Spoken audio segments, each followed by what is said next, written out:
নমস্কার সবাইকে, প্রতিমা ভেজ কুকিংয়ে সবাইকে স্বাগতম। আজ আমি তোমাদের সাথে আলুর বড়া রেসিপি শেয়ার করব। আলুগুলো আমি পাতলা পাতলা করে কেটে নিয়েছি, আর কতটুকু পাতলা মোটা করে কেটে নিয়েছি সেটা এবার দেখালাম। এবারে আলুর বড়া ভাজার জন্য গোলাটা তৈরি করে নেব। পরিমাণ মতো চাউলের গুঁড়া, অল্প পরিমাণে আটা, কালো জিরা, জিরা গুঁড়া,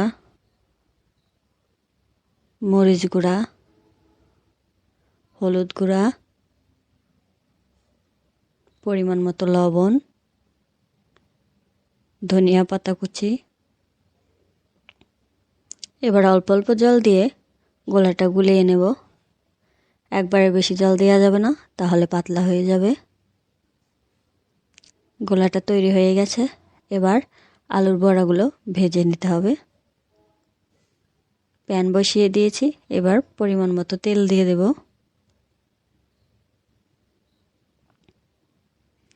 তেলটা গরম হয়ে আসলেই একে একে বড়াগুলো দিয়ে দেব। সবগুলো আলুর বড়া দেওয়া হয়ে গেছে, এক পাশটা একটু হয়ে গেছে, এবার উল্টে দেব। আলু জিনিসটা আমরা সবাই পছন্দ করি, আর আলু দিয়ে যে জিনিসটাই করা যায় সেটাই খেতে খুবই মজা লাগে।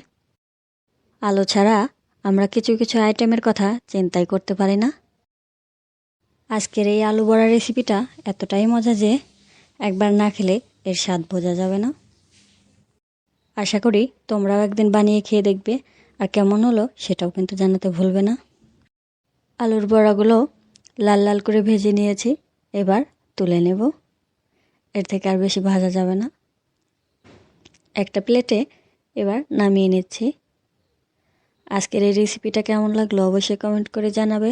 সবাই ভালো থাকবে, সুস্থ থাকবে। নমস্কার।